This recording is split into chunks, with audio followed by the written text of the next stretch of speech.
con la soledad. Cuando se me cierren las salidas. Mayra, buenas noches, María Alejandra. Profe, ¿cómo está? Buenas noches. Muy bien, gracias a Dios. ¿Y usted? Bien. Profe, bien, cansado, usted no tiene la culpa.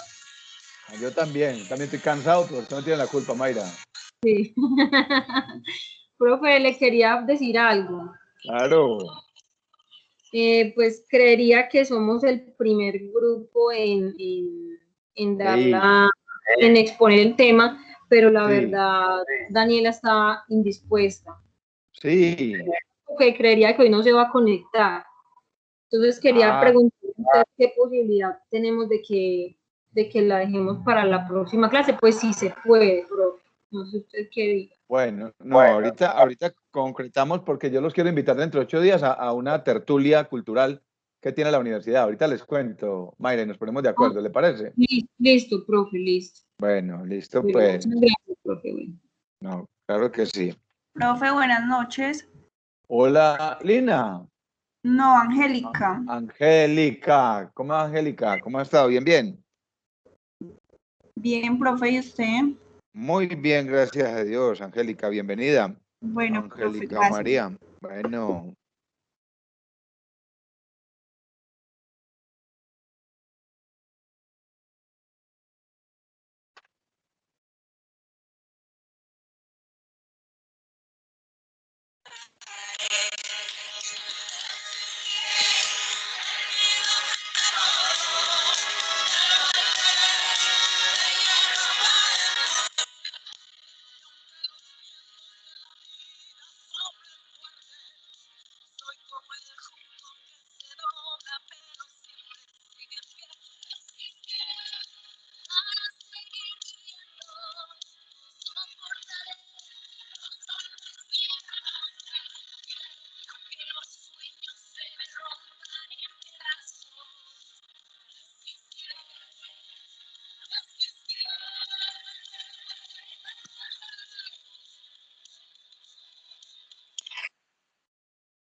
Pregunta, ¿quién entró por acá con el enlace de Silvia?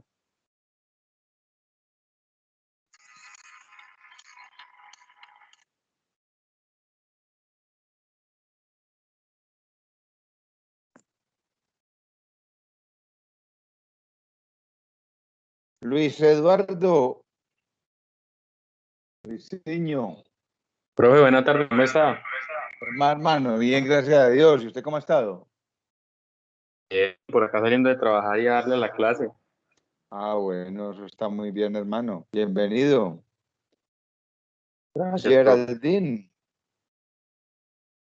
Geraldine, ¿cómo ha estado? Bueno. Buenas noches, profe, muy bien, ¿y usted? Muy bien, gracias a Dios, Geraldine. Bienvenida. Muchísimas gracias. Bueno, yo creo que ya quedará faltando por aquí Daniela, como que está como enfermita. ¿Quién más falta por acá? Julio César no lo he vuelto a ver. Bueno, de nuevo, un saludo cordial a todos. Darles la bienvenida. El país como que sigue igual. Hay angustia, ya hay angustia porque hay ciudades que ya están sintiendo el rigor de la situación. Una situación muy compleja, una situación de desabastecimiento, una situación de pérdida de productos, una situación donde los más pobres están cargando con consecuencias muy fuertes, una situación donde muchas empresas han tenido que cerrar. Tenemos cifras ya de aves sacrificadas por falta de alimento, en una situación muy compleja que uno diría, teniendo fe, hay que pedirle a Dios que se avisoren, que se vean soluciones en el muy corto plazo antes de que el país entre en un caos mucho más complejo. Vemos la situación de lo que está pasando en el Valle, ya se habla de fuerzas oscuras, grupos de disidencias de las FARC, del ELN, que quieren tener el dominio de la ciudad y del departamento del Valle, porque tanto el departamento del Valle como el departamento de Cauca y parte de Nariño, son considerados como el corredor del narcotráfico más valioso que tienen no solo las mafias colombianas, sino también las mafias o las famosas bandolas mexicanas que ya están invadiendo nuestro país. Entonces, seguimos en una situación compleja, rogándole a Dios que todo esto pueda cambiar. Hoy tenemos el ejercicio del parcial 2. El ejercicio, como ya les mencionaba, pues consiste en unos temas que se distribuyeron y que tienen que ver con la historia de nuestro país. Para el último encuentro, que vamos a hacer en el octavo encuentro, el parcial 3, ya les digo de qué se trata, va a ser como el resumen compilado de todo esto, pero desde su punto de vista, como ciudadanos. Yo sé que la mayoría de ustedes vieron gran parte del documental que les envié en el enlace. Es un documental muy largo, pero termina uno como encarretándose, y sobre todo que para ustedes que son muy jóvenes, lo que ven allí es como de película. Y es como de película porque no tuvieron el horror de vivir esos momentos que muchos de nosotros, sus padres, familiares, sus abuelos, sí vivimos la zozobra de la década de los 80 con don Pablo Escobar, cuando no sabíamos dónde iba a estallar el siguiente carro bomba. Vivimos la zozobra cuando no sabíamos cuál era el pueblo siguiente que las FARC o la Coordinadora Guerrillera Simón Bolívar o el EPL o el ELN se iba a tomar, donde no se respetaba ningún protocolo de guerra. Vivir situaciones como, por ejemplo, un caballito, un burro cargado con dinamita y enviado a una estación de policía. O sea, cosas que se viven desde el horror y que para muchos parece que fuera como parte de una película de ciencia ficción, pero no. Lo que vieron ahí en ese documental, lo que alcanzaron a ver, repito, es muy largo, lo que alcanzaron a ver es una realidad de la historia de nuestro país. Y si ustedes lo notaron, es una realidad que se empieza a contar desde más o menos 1982. Es decir, se toman muchos elementos de componentes de la historia tiempos atrás, pero se centra ese documental en estudiar qué pasó a partir de la década de los 80, la toma del Palacio de Justicia, inclusive desastres naturales como el de Armero, que ustedes solo lo han visto en videos, pero que a nosotros sí, a muchos de nosotros y a muchos de sus padres. Si ustedes socializan ese documental o lo comentan con sus padres, pues seguramente ellos van a decir, claro, vivimos un mundo de horror. Y eso fue lo que se vio allí. Entonces, hoy vamos a hacer ese diálogo de los temas que cada uno de ustedes consultaron. Y escuchen lo siguiente, para que por favor tomen nota. ¿En qué va a consistir el último parcial? Va a ser muy sencillo. Recuerden que esto es un foro abierto de manera permanente al diálogo social, al diálogo ciudadano. Nosotros como ciudadanos de este planeta, ciudadanos de este país que tanto queremos, recuerden cuando definíamos el concepto de patria, país, ciudadanos de esta patria, este clan familiar que tanto amamos, pues estamos invitados y estamos llamados a tener una posición política, una posición social, una posición conceptual, sin ser extremista, una posición conceptual. Entonces, el parcial final va a consistir en una breve participación de cada uno de ustedes y el tema va a ser el siguiente. Cada uno de ustedes va a contar cuál considera que ha sido el problema más complejo, más grave que ha tenido Colombia a lo largo de la historia. Pero yo espero que la participación sea argumentativa. ¿Me hago entender? Si usted dice que el peor problema que ha tenido Colombia a través de la historia ha sido el narcotráfico, pues que haya unos elementos que le permitan argumentar por qué. Mire, porque el narcotráfico, el narcotráfico ha dejado como efecto esto, como consecuencia esto y esto, o utilizando algunas cifras. Es decir, esto nos debe llevar a consultar. Si usted decide que el peor problema que ha vivido Colombia es la falta de liderazgo político. Mencione por qué, cuándo y dónde. Si usted decide que el peor problema que ha tenido Colombia es la corrupción, mencione 1, 2, 3 casos de corrupción a lo largo de la historia de nuestro país y cuáles han sido los lastres, las consecuencias que le ha dejado la corrupción a nuestro país en todos los términos. Entonces, simplemente escoger uno solo para que todos podamos participar. Escoger uno solo, un solo problema que considere usted ha sido el más grave en la historia de nuestro país. Ustedes ya pudieron ver parte en el documental, en lo que hemos leído de las temáticas, en lo que les he subido a plataforma de documentos. Entonces, el parcial 3, que va a ser en el último encuentro, es decir, dentro de 15 días, va a ser eso, un foro en el que participemos todos y la temática, ¿cuál considero yo que es el peor problema que ha vivido Colombia a lo largo de la historia y por qué? Con elementos argumentativos. Para dentro de 8 días les tengo una invitación especial. A ver, ¿quién de ustedes sabe o recuerda qué es el paisaje cultural cafetero? Es parte de la historia de nuestro país. Paisaje cultural cafetero. ¿Quién recuerda por ahí? ¿Quién dijo yo? Me salí y me quedé solo. No, o estoy todavía acompañado. ¿Quién se atreve? Paisaje cultural cafetero, PCC. ¿Sí han escuchado el término? Alguien que me diga si lo ha escuchado o no. Paisaje cultural cafetero. Bueno, Carlos, exactamente. Por aquí llegó nuevamente Santibáñez. Bueno, resulta que en el año 2011 la UNESCO declaró como patrimonio de la humanidad el paisaje cultural cafetero. Cuando a nosotros nos hablan de paisaje, inmediatamente lo asimilamos con lo que vemos, ¿cierto? Y entonces empezamos a soñar con el verde de los 7 matices, así le llama el departamento del Quindío, el verde del verde de los 7 matices. El Quindío tiene los verdes de todas las dimensiones, de todos los matices.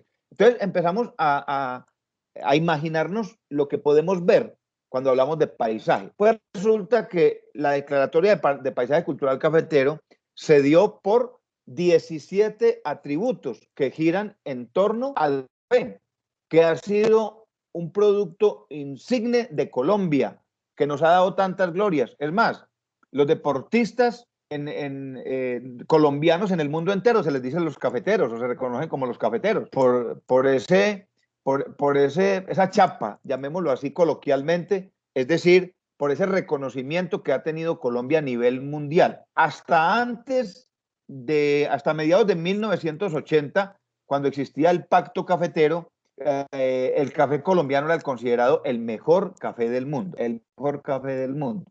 Luego vino la caída del Pacto Cafetero y empezamos a mermar en calidad, buscando vender en cantidad, y hoy estamos recuperando nuevamente ese reconocimiento del mejor café del mundo. Entonces, en el año 2011, unos años antes, se empezó a hacer el trabajo para que se reconociera la región del eje cafetero, los 3 departamentos, se reconociera como patrimonio cultural de la humanidad y se le llamó paisaje cultural cafetero. Lógicamente, esos 17 atributos tienen que ver con la forma de cultivar el café, con las costumbres, tiene que ver con la arquitectura del bahareque, o sea, las casas que se construían hace muchos años en la región cafetera, y un sinnúmero, son 17 atributos, y este año, 2021, estamos cumpliendo 10 años de la declaratoria.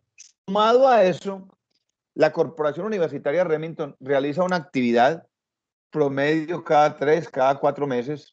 Este año no se ha hecho, se llama TECUR, significa Tertulia Cultural Uniremington, Tertulia Cultural Uniremington.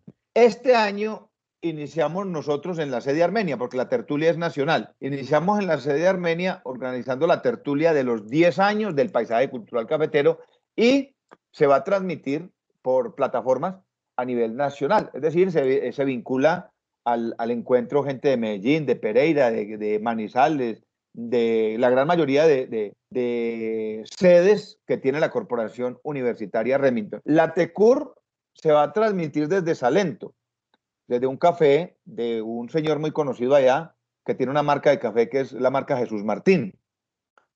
Entonces Chucho nos ha invitado a que hagamos la tertulia desde allá y va a ser el próximo jueves a partir de las 6:30 de la tarde. Entonces yo les voy a compartir el enlace en la plataforma o por favor me escriben al WhatsApp, se las comparto por WhatsApp, por donde quieran, pero quiero que me acompañen y que nos acompañen en esa tertulia, que estén muy atentos, el que quiera intervenir o quiera hacer preguntas las puede hacer.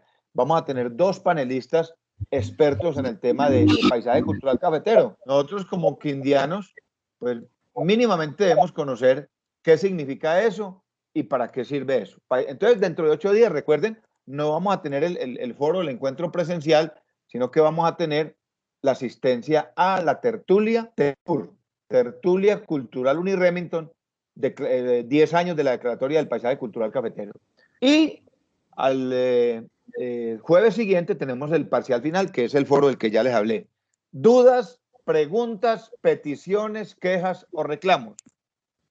Profe, yo iba a decir una cosa, acá ya llegó la invitación al ¿Ya les grupo de llegó? estudiantes. Ya, sí, señor. Ay, May, yo pensé que era una novedad. Bueno, Sí. pero entonces los pongo en contextos de qué se trata el encuentro. Mayra, muchas gracias. Estamos en la jugada, ¿no? Con toda. Bueno, entonces, ¿quién quiere empezar? Bueno, yo diría, o yo doy el inicio, porque Daniela como no está, entonces vamos a dejar a Mayra y a Diana para dentro de 15 días, antes de empezar con el parcial 3. ¿Están listos? ¿Están completicos Carol Dayana, Angélica y Geraldine? Las 3 están ahí, ¿cierto? Sí, ahí las vi. Sí, señor. Listo. Geraldine, ¿cómo nos quieren contar la historia de Jorge Eliezer Gaitán? ¿De qué fue la violencia bipartidista y qué significa ese término de Frente Nacional? ¿Cómo nos quieren contar el cuento? Vamos a hacer una presentación en diapositivas, profe. Listo. Ustedes ya son expertas, manejando ahí la conexión para compartir, ¿cierto? No, mira que todavía se me complica un poquito. Mi compañerita Carol sí sabe un poquito más de ese cuento. Ah, bueno, listo. ¿Y quién tiene las diapositivas? Carol. Sí, ya, regálame un minutico, por favor. Eso, listo.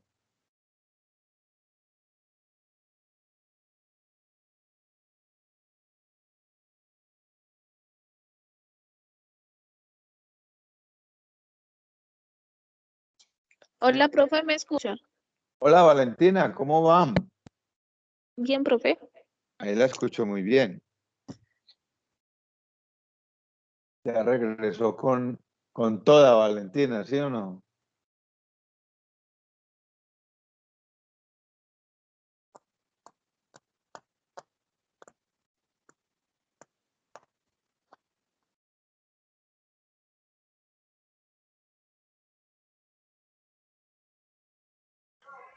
Profe, mira que no me da acceso. Cuando le doy compartir pantalla, el PowerPoint, pero no me parece abierto y ya lo tengo abierto. Ah, de pronto será, Carol, que usted se conecta en línea y no tiene descargada la aplicación de Teams en el computador. Sí, profe, yo me conecto en línea. Ah, puede ser eso. ¿Cómo hacemos? Usted tiene si quiere yo descargo aquí si quiere me lo envía al WhatsApp y yo me conecto acá por WhatsApp web. Listo, ya se lo envío entonces. Listo. Eso, venga a ver, yo me conecto acá, abro WhatsApp web aquí, para que podamos hacer el ejercicio. Esto a veces se sufre con esto, pero bueno. Ahí vamos.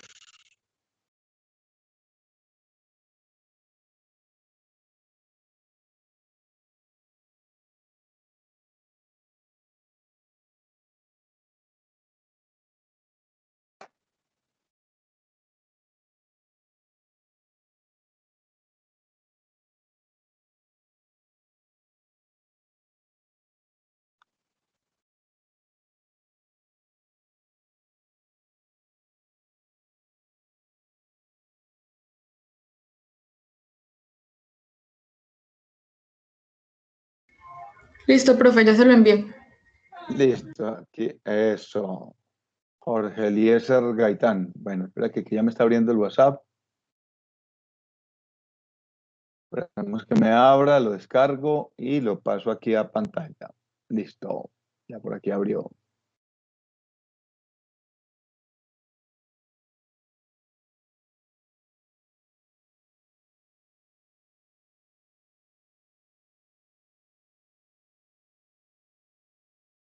Bueno, aquí está descargando.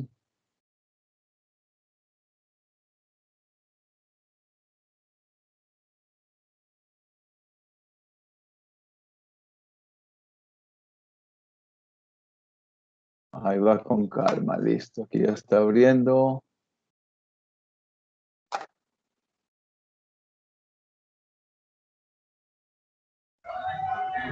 Entonces ya sabemos para descargar esa aplicación. Yo no sabía que eso había que descargarla para poder compartir. Yo me di cuenta también esta semana con una exposición y entonces alguien me dijo, no, es que para poder compartir pantalla se debe tener, quitar pantalla.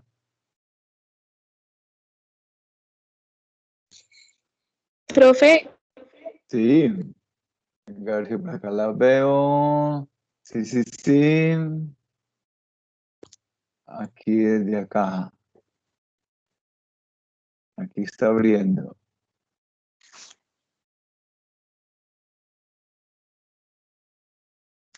y también me va a tocar mandarle las diapositivas por WhatsApp porque también entro en línea. Bueno, ahí vamos, ahí vamos. Vamos a ver. Ahí están viendo la presentación. ¿Ya abrió? Sí, sí, sí. Listo, ya abrió, ¿cierto? Simplemente me van dando la orden y yo voy pasando. Sí, señor. Listo. Bueno, ¿quién empieza a contar la historia? Empiezo yo. Bueno, dale. Listo, entonces buenas noches para todos. A nosotros, como ya lo había hecho el profesor, nos correspondieron los temas la muerte de Jorge Eliezer Gaitán, la violencia bipartidista de Colombia y el Frente Nacional. El trabajo es presentado por Angélica Geraldine y por Carol. ¿Puede avanzar, profe? Listo. Jorge Eliezer Gaitán nació en Bogotá el 23 de enero de 1903 y fue asesinado el 9 de abril de 1948. Fue un jurista, escritor, activista, orador y político colombiano. También fue rector de la Universidad Libre entre los años 1900, Libre de Colombia en el año 1936 y 1939. También fue alcalde de Bogotá en el año 1936 y fue candidato presidencial del Partido Liberal en las elecciones de 1946. También era seguro que iba a ser el candidato oficial del mismo partido en las elecciones del año 1950, pero por un suceso que ocurrió después de su muerte, las elecciones pues se tuvieron que realizar en el 1949. ¿Puede seguir a la siguiente, profe? Se dice que el día de la muerte de Jorge Eliezer Gaitán cambió Bogotá por completo. Como ya mencionaba, el asesinato ocurrió en el 1948 por Juan Roa Sierra, quien nació en el 1921 hasta 1948. Esta acción desató levantamientos populares a lo largo y ancho del país. En Bogotá principalmente ocurrieron saqueos masivos y varias edificaciones del centro de la ciudad quedaron reducidas a escombros. Este hecho es conocido en la historia como el Bogotazo.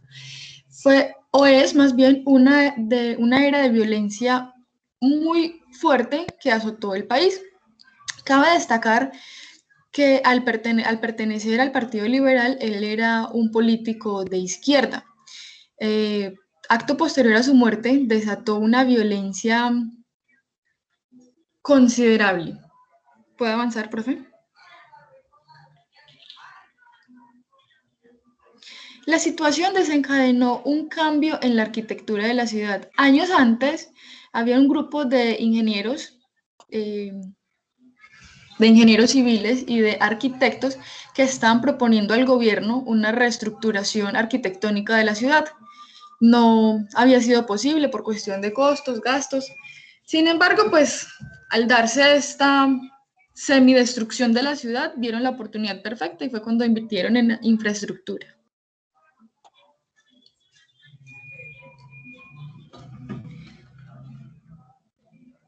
¿Puede avanzar, profe? Dale.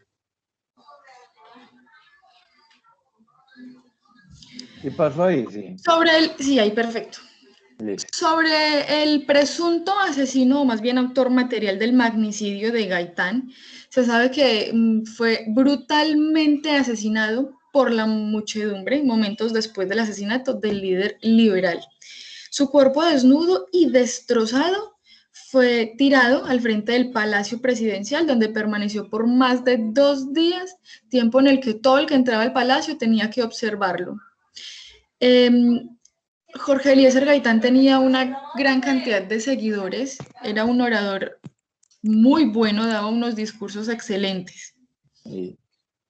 También en la transformación de Bogotá, este 9 de abril se relaciona directamente con el asesinato de Gaitán y con el inicio del partido histórico conocido como la violencia partidista. Esto también significó pues una ruptura en la proyección urbana de Bogotá.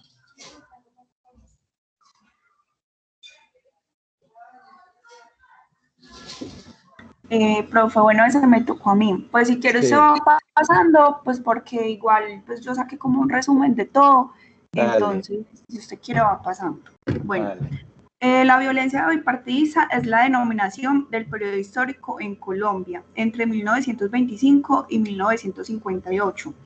Esa violencia se originó con el retiro de Alfonso López Pumarejo de la presidencia. Y eso permitió que su reemplazo fuera Alberto Lleras, el cual tomó el poder y convocó elecciones que fueron ganadas por el Partido Conservador.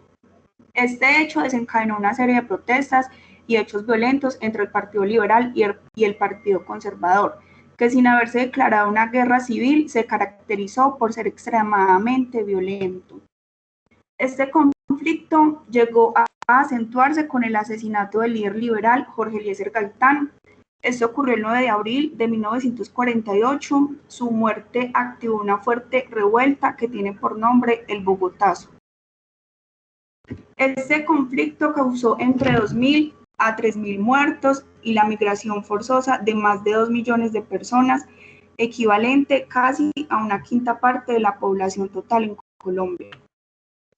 En 1953, cuando el general Rojas Pinilla tomó el poder, ofreció el final de la guerra, pero en 1958 fue cuando realmente se puso fin al conflicto con el pacto bipartidista denominado Frente Nacional.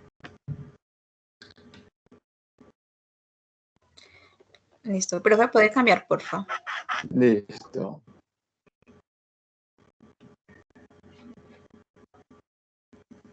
Bueno, el Frente Nacional fue una coalición política, la cual fue concretada entre 1958, en los cuales participaron el Partido Liberal y el Partido Conservador.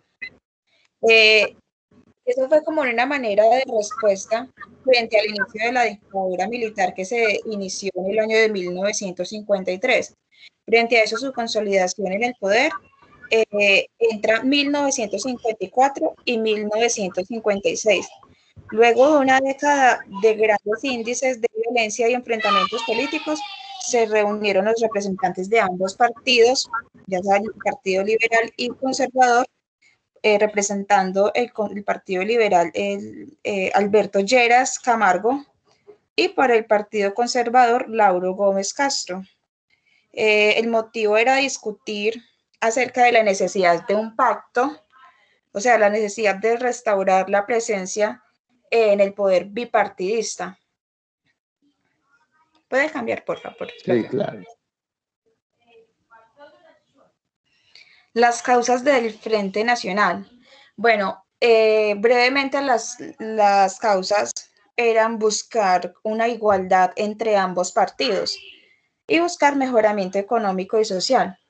Podemos ver ahí que la principal característica de este periodo histórico fue el acuerdo de igualdad entre los dos partidos durante este proceso, ya que planteaba que estos se alternaran la presidencia durante sus 16 años de duración y una idéntica cantidad de parlamentos liberales y conservadores. Como otra causa podemos ver las causas políticas, que era la existencia de un sistema político que excluía o dificultaba la existencia de movimientos o partidos diferentes. Las causas económicas, que era bueno, la pobreza de la gran parte de los colombianos, y las causas sociales, que eran la desigualdad económica y la exclusión de ciertos grupos. En sí, ellos siempre buscaban tener una igualdad y mejorar la parte económica y social. ¿Puede pasar, por favor?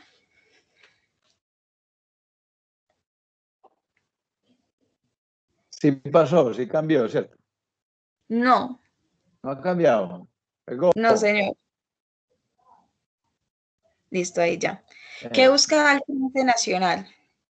Bueno, el Frente Nacional, a pesar de que hubo desmovilizaciones, o sea, aquí nos hablaba en la diapositiva que frente al marco de la violencia bipartidista que aquejaba a Colombia y generó desmovilización en ese tiempo, a pesar de haber generado desmovilizaciones,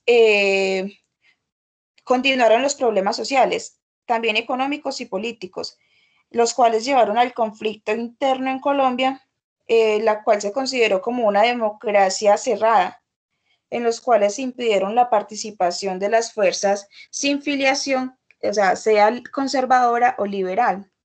De ahí surgieron nuevos grupos guerrilleros a causa del inconformismo de las personas, y hubieron también nuevos rumbos ideológicos. En 1964 fue donde apareció las FARC, y el 7 de enero de 1965 se conformó el ELN a base de todo lo que ya se venía ocurriendo ya en todo este proceso. ¿Puede cambiar, por favor? Ahí va en camino. Bueno, en esa época hubieron 4 presidentes en el Frente Nacional, hubieron 4 presidentes. Espera un momento.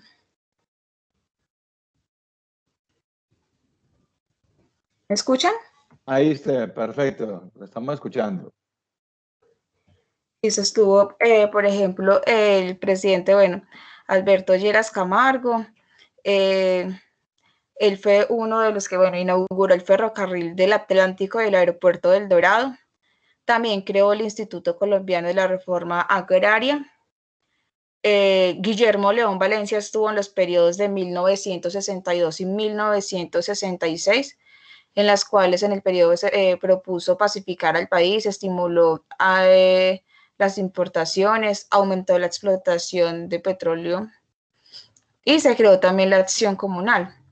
En el periodo de Carlos Lleras Restrepo, que fue 1966-1970, él modernizó la administración pública, reformó el sector agrario a través de organizaciones campesinas e impulsó políticas para la regulación monetaria y cambiaria, organizó inversión extranjera, creó también el Pacto Andino, creó el Instituto Colombiano de Bienestar Familiar, y Misael Pastrana, que ya fue el último de 1970 a 1974, él introdujo la unidad de poder adquisitivo constante, fundó el Banco de los Trabajadores y presentó el proyecto de ley de la mayoría de edad de los 18 años. Y ya, profe, esa es como la presentación acerca de todos los temas que estudiamos. Bueno, pregunta obligada, Geraldine Angélica Carol. ¿Conocían Sí, toda esta parte de la historia de Colombia? No, señor, o sea, había escuchado acerca como del Bogotá, pero pues Sí. no tan a fondo. O sea, Cierto, solamente, sí. ¿Y se dieron cuenta ustedes cómo los 3 temas van conectaditos todos 3? Violencia Claro que sí, bipartidista, la muerte de Gaitán y el Frente Nacional como una forma, como una salida política al conflicto. Sí, va todo muy de la mano. ¿Saben de quién es abuelo Guillermo León Valencia? ¿Han escuchado No. hablar de Paloma Valencia? Sí, señor. Una senadora de Centro Democrático por el Cauca, Paloma Valencia, es nieta de Guillermo León Valencia. Oiga, no, espectacular. Se gozaron la consulta, se gozaron el tema. ¿Cierto que es bueno conocer la historia de nuestro país a profundidad? Sí, la verdad fue como muy gratificante, o sea, conocer a fondo. O sea, yo ya he escuchado acerca de los temas, pero entonces como que nunca le presté atención, como que en el colegio hablamos como lo del Bogotá y todo el cuento, pero como que ya está ahí. Pero pues nunca investigué a fondo acerca de todo el tema. Exactamente. Y qué bueno, Geraldine, cuando lo mencionan las tres, porque para entender lo que hoy está pasando, hay que saber qué fue lo que pasó, qué fue lo que sucedió, de dónde traemos nosotros toda esta historia de dolor, de sangre, de violencia, ¿ya? De la misma historia que se ha construido en la política del país. La violencia bipartidista fue terrible, la cuentan los abuelos.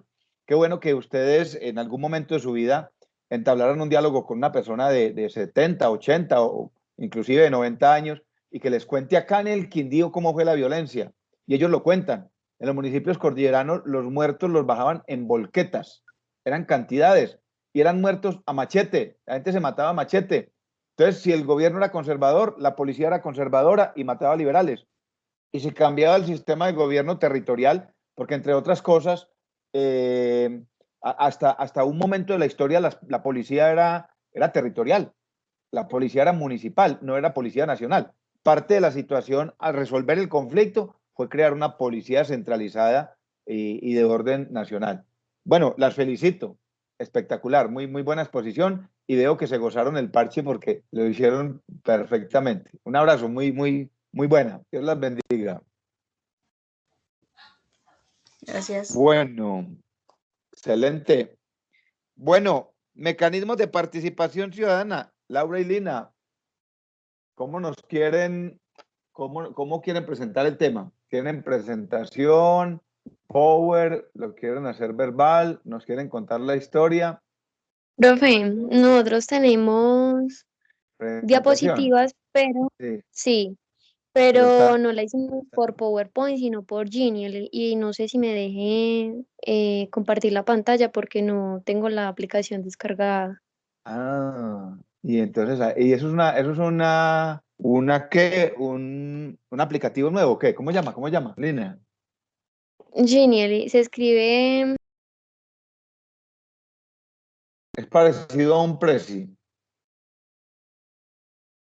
sí, profe.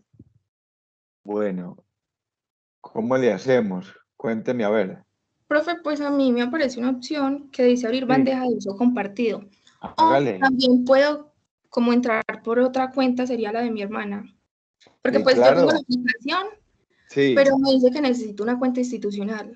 Entonces sería por la de mi sí, hermana. dale a ver si te deja entrar y la compartes. Bueno, entonces pues voy a entrar como Adriana Arango, ¿sí? Eso, Adriana Arango, bienvenida. Le ponemos 5 a Adriana.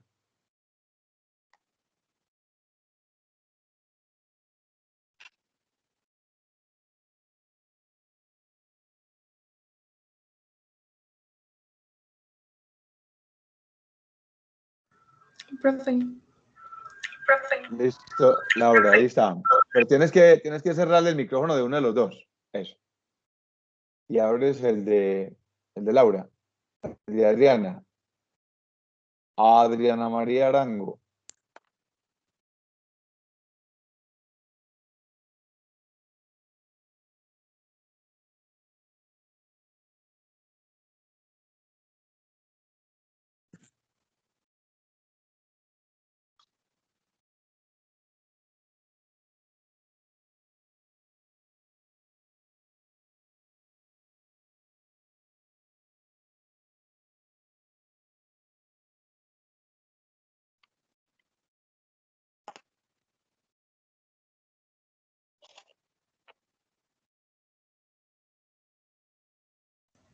bueno, yo creo que me es más fácil por el de Laura.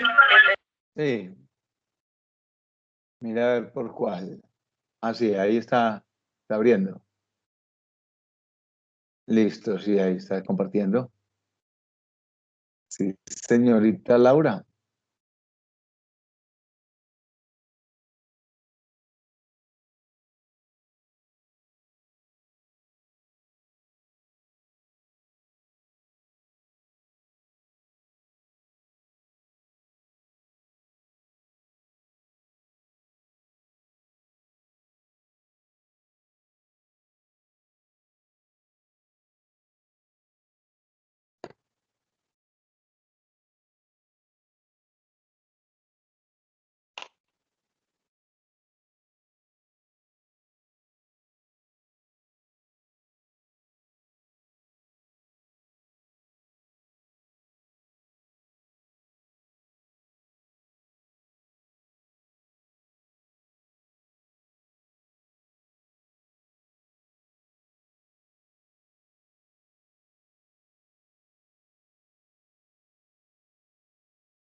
Ahí está abriendo, Laura.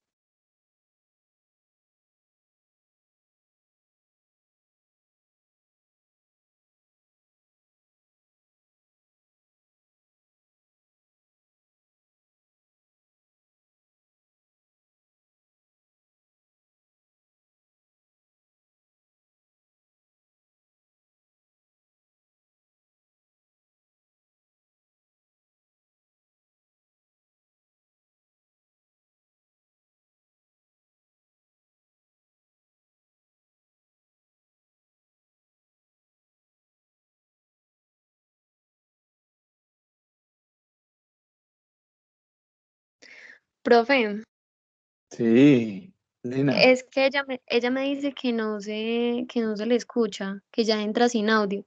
Entonces no se lo puedo enviar por correo electrónico a ver si le deja a usted.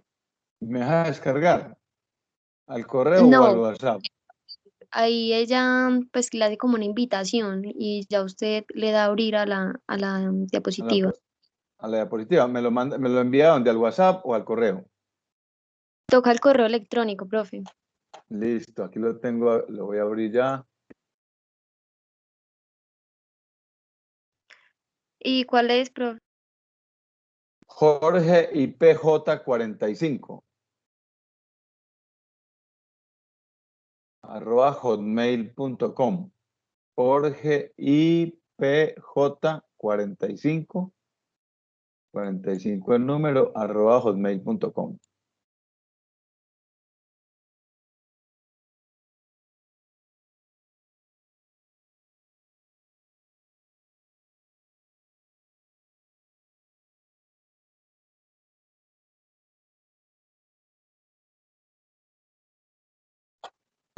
Ya, profe. Pues yo tengo abierto mi correo. ¿Ya lo están enviando ya? Sí, ya me dice que ya envió. Listo. Bueno, pues ya voy a mirar acá en mi correo. Venga, a ver, miro por otra bandeja. Profe, qué pena, es que pues el internet está un poquito lento y a veces se me va el audio. Sí, sí. Tranquila, Pues voy a intentar Laura. otra vez como compartirla, ya Ah, que por el mío. bueno. Dale pues, porque aquí al correo no me ha llegado. Trata de compartir a ver qué pasa.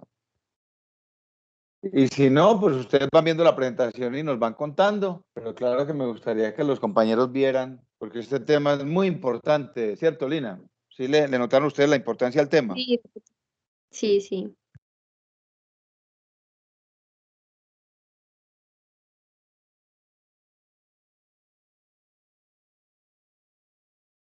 Ahí está compartiendo Laura.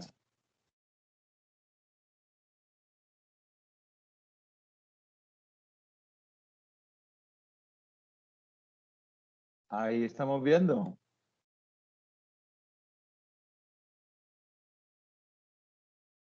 Pero como que se queda como sin audio Laura, ¿cierto? Profe, pues empieza mi compañera Lina, entonces pues es como para que no se Ya, forme profe. como entrecortado. Listo. Vale, pues, que me estoy viendo soy yo. Bueno, buenas noches para todos. Mi nombre, Lau, ponla ya ahí. Eso, ahí está.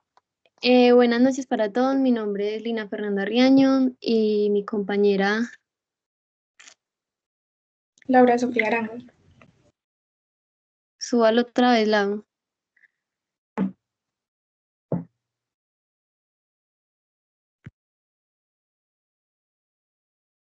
El tema que nos correspondió a nosotras fue la Ley 1757 del 2015, los mecanismos de participación ciudadana.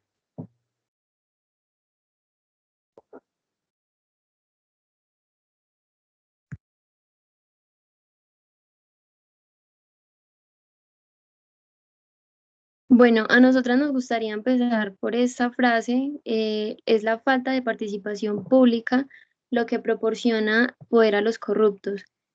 Con esto los invitamos a la participación ciudadana, que está naturalmente ligada a la democracia por ser esta la principal forma de gobierno que se sustenta en el diálogo, interacción entre los ciudadanos y los asuntos del Estado, con el objetivo de identificar y caracterizar los distintos mecanismos que permiten materializarla en en la gestión pública.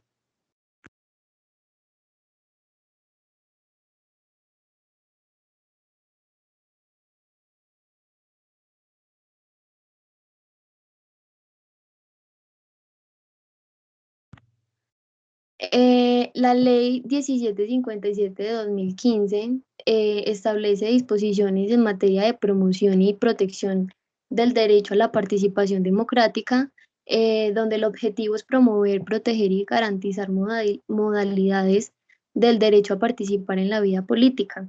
En esta ley se regula los mecanismos de participación ciudadana. Estos mecanismos son unas herramientas que la Constitución Política de 1991 estableció para incentivar y motivar la participación de la población colombiana. Por eso es que lo llamamos ley estatutaria, porque está regulando un derecho fundamental, que es el derecho a la participación ciudadana. Estos mecanismos se dividen en dos básicamente. Unos son de origen popular y otros son de origen de autoridad pública. Los de origen popular son aquellos que son promovidos o presentados mediante una solicitud que está avalada por unas firmas, y los de origen de autoridad pública son cuando la ley dice que solo pueden ser presentados por una autoridad. A continuación les voy a explicar cada uno de manera sintética y clara.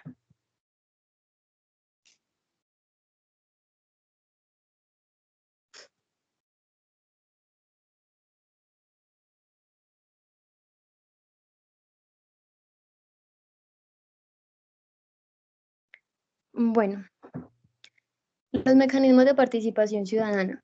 En este está el referendo, la consulta popular, la revocatoria al mandato, el plebiscito y el cabildo abierto. El primero que les quiero explicar es la iniciativa legislativa popular, que consiste en presentar un proyecto de ley o un proyecto de acto legislativo para que sea debatido y posteriormente sea rechazado, modificado o sea aprobado por la corporación pública correspondiente.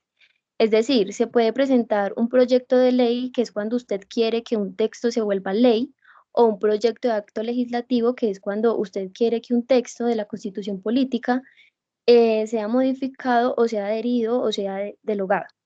El otro mecanismo es el cabildo abierto, y consiste en hacer una reunión pública, ya sea en una asamblea departamental, en un consejo municipal o en una junta administrativa local, y en esa reunión pueden participar directamente los habitantes del municipio o del departamento para debatir un tema que es de interés para la comunidad. El otro mecanismo es la revocatoria al mandato. Este consiste en el derecho político que tienen los ciudadanos de dar por terminado el poder que le han conferido a un mandatario, ya sea un alcalde o un gobernador. Y por otro lado están los mecanismos de participación ciudadana, que son de autoridad pública, y estos son el plebiscito, que es el pronunciamiento del pueblo convocado por el presidente de la República para que los ciudadanos rechacen o aprueben una decisión del Ejecutivo. Les puedo dar el ejemplo de los acuerdos de paz en el 2016. El otro mecanismo es el referendo, que ya es el pronunciamiento que hace el pueblo o la convocatoria para que éste apruebe o rechace un proyecto de ley o para que se derogue una norma que está vigente. Es decir, se puede hacer dos cosas, que se pueden decir sí o no a un proyecto que apenas va a convertirse en ley, o pueden rechazar una norma que ya está vigente, sacarla del ordenamiento jurídico. Y por último está la consulta popular, que es el derecho constitucional que tienen los ciudadanos de votar en torno a una decisión que es de trascendencia nacional, como lo es, por ejemplo, la consulta popular que se hizo en el 2018, la consulta anticorrupción.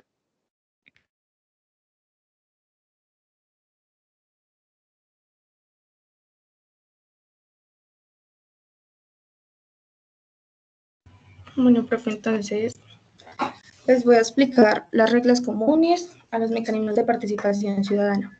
Pues sería más bien como los pasos a llevar. El primero sería convocatoria, diligenciar formulario, registro de propuestas, diseñar formulario, cantidades de apoyo, plazo de entrega, desistir de propuestas, entregar formularios, fijación de topes, verificación, certificación, referendo y trámite de comparación públicas. Bueno, entonces, pues les voy a hablar más a fondo de estas. Entonces dice que en primer lugar siempre debe de haber un promotor o un comité promotor conformado por no menos de 3 personas ni por más de 9. Entonces se emite promotor cuando se trata de organizaciones sociales, de partidos o movimientos políticos. El promotor es el que le va a solicitar a la registraduría la inscripción de la propuesta. Además de esto, va a ser el vocero de la compañía que se va a encargar de asuntos logísticos, financieros y administrativos. En segundo lugar, hay un formulario de inscripción de la propuesta. Este formulario lo debe llenar el promotor y una vez diligenciado por la registraduría, cuenta con 8 días para verificar los registros de este formulario. En tercer lugar, el registrador le asigna un número consecutivo de identificación a la propuesta. Esto para determinar cuál fue la fecha y el orden de la inscripción de la propuesta y lo suben a la página web de la registraduría. En cuarto lugar, hay un formulario de recolección de apoyos que debe contener un resumen de la propuesta, el número de identificación, el plazo para recolectar los apoyos, el espacio para que cada ciudadano lo llene y cuál fecha de plazo para recolectar ciertos apoyos. En quinto lugar, es la cantidad de apoyos que se debe recolectar. Para el caso de referendo, de consulta popular o iniciativa legislativa, a nivel nacional se debe recolectar un número de apoyos ciudadanos que sea igual o superior al 5%.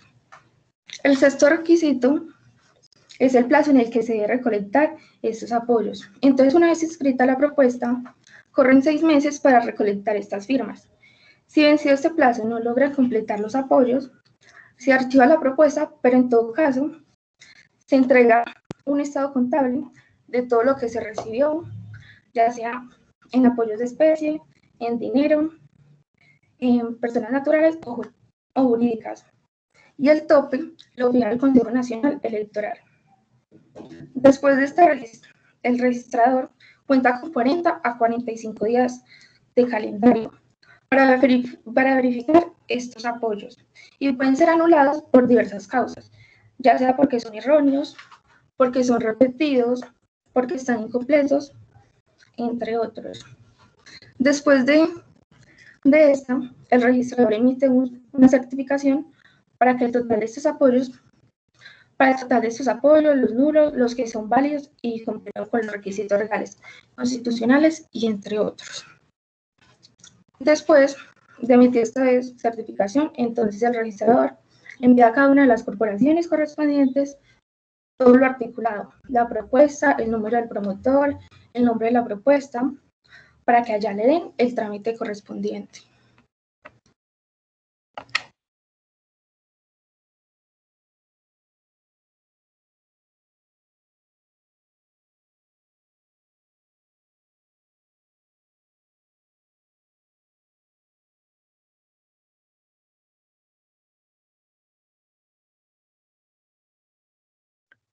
Bueno, por otro lado, están los de cabildos abiertos. Son aquellos que celebran en las secciones ordinarias, ya sea de un consejo municipal, de una asamblea departamental o de una junta administradora local.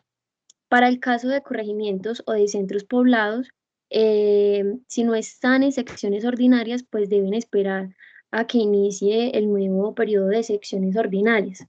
Entonces, esto es una obligación para el alcalde o para el gobernador asistir a estos cabildos. Puede ser de materia de los cabildos cualquier asunto que sea de interés para la comunidad, excepto cuando tengan iniciativas de acuerdos para el caso de los consejos, iniciativas de ordenanzas para casos de asambleas departamentales o de resolución para el caso de juntas de administradoras locales. Cualquier persona puede participar en los cabildos y si quiere intervenir debe inscribir con 3 días de anticipación a la celebración del mismo. Las personas que tengan la iniciativa deben remitir al presidente de la corporación pública un formulario con unas preguntas y deben hacer con 5 días de anticipación a la celebración del cabildo.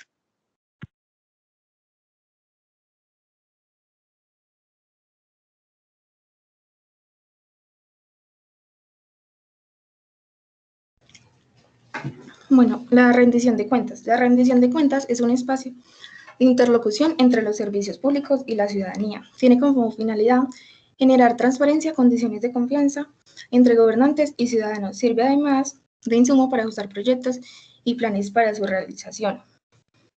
Entonces, otra forma de participación es mediante el proceso de rendición de cuentas. Este es un proceso conformado por muchas cosas, por procedimientos, por prácticas, metodologías, resultados, mediante el cual las entidades de administración pública explican y dan a conocer a los ciudadanos o a la sociedad en general y a los organismos de control de resultados de su gestión.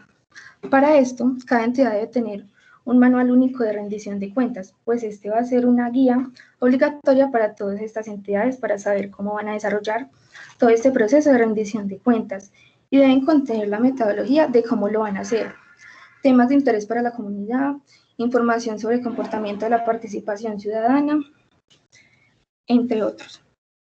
Y estas entidades además deben convocar a una audiencia pública participativa anualmente para realizar este proceso.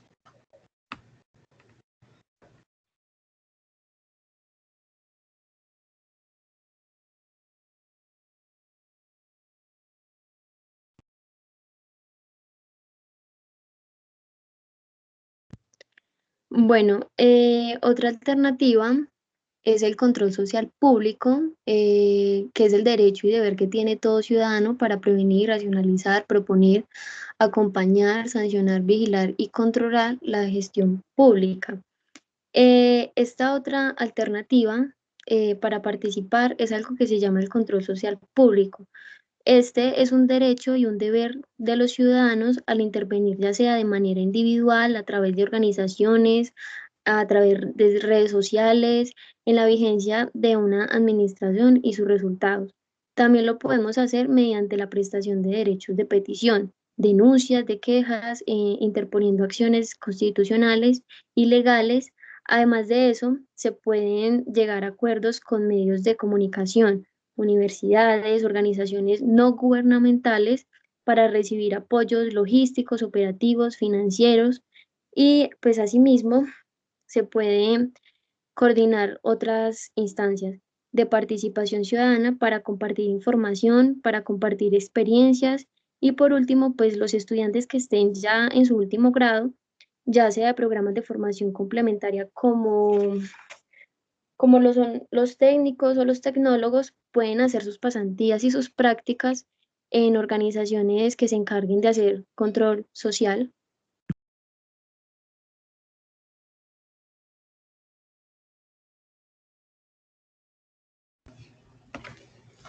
Consejo Nacional de Participación Ciudadana.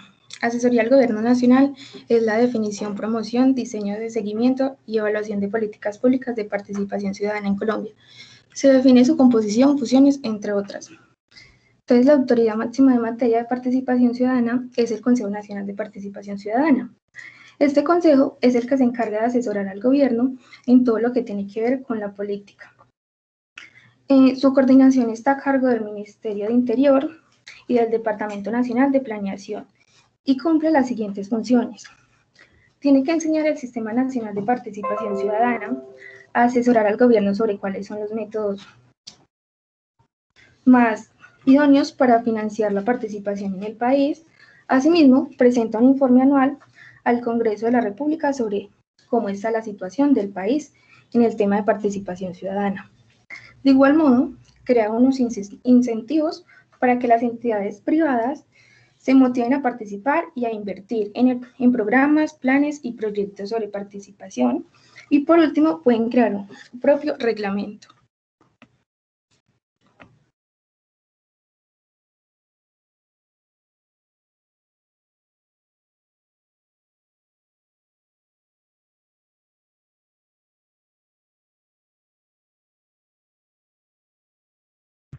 Bueno, derechos y responsabilidades ciudadanas. En el tema de participación ciudadana, las personas tienen unos derechos y tienen unas responsabilidades. Empezaré por los derechos. Tenemos derecho a participar en la gestión pública y intervenir en el control político que se le hace a los mandatarios. Asimismo, tenemos derecho a recibir información clara y oportuna sobre todo lo que tiene que ver con el derecho a la participación ciudadana, cómo se ejerce, ante qué entidades puedo acudir. Asimismo, tenemos derecho a recibir información sobre las acciones de participación ciudadana. Y por último, tenemos derecho a ser capacitados sobre todo el tema de gestión pública y de políticas públicas del Estado. Finalmente, pues estas están las responsabilidades que tienen las personas y en primer lugar es que debemos estar informados sobre los temas que vamos a ir a debatir o a discutir frente a las autoridades públicas. Asimismo, debemos respetar las decisiones que se tomen en instancia de participación ciudadana. Y por último, debemos, cuando es el caso de organizaciones o asociaciones, deben rendir cuentas, tanto los miembros de esa asociación como a la de la comunidad que se representan, sobre todas las decisiones que se hayan tomado en esta.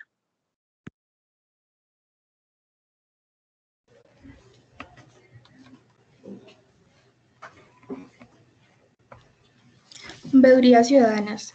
Es el mecanismo democrático de representación que le permite a los ciudadanos o a las diferentes organizaciones comunitarias ejercer, vigilar sobre la gestión pública respecto a las autoridades administrativas, políticas, judiciales, electorales, entre otras. Entonces, del mismo modo, otra forma de participación ciudadana es a través de las veedurías. Estas veedurías se inscriben en las cámaras de comercio o entre las personerías municipales y sirven para controlar y vigilar toda la gestión pública de aquellas entidades que se encargan de ejecutar un contrato o una obra o de prestar un servicio público, además de esas para cumplir con sus funciones y para lograr sus objetivos. Pueden interponer acciones constitucionales y pueden elevar peticiones ante las autoridades competentes. Pueden solicitar a la Contraloría un control excepcional, que eso hace a los financieros, que se encargue de administrar recursos públicos. Además de esto, también se puede denunciar a servidores políticos por acciones. Puede intervenir en los casos que establece la ley, entre otras funciones.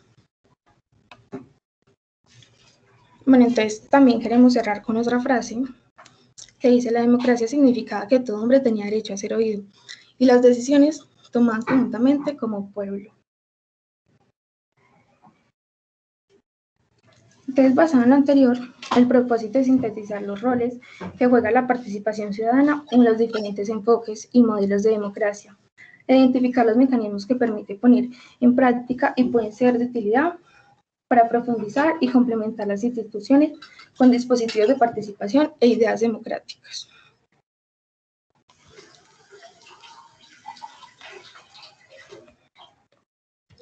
Entonces les vamos a mostrar como un video para que complemente. Excelente.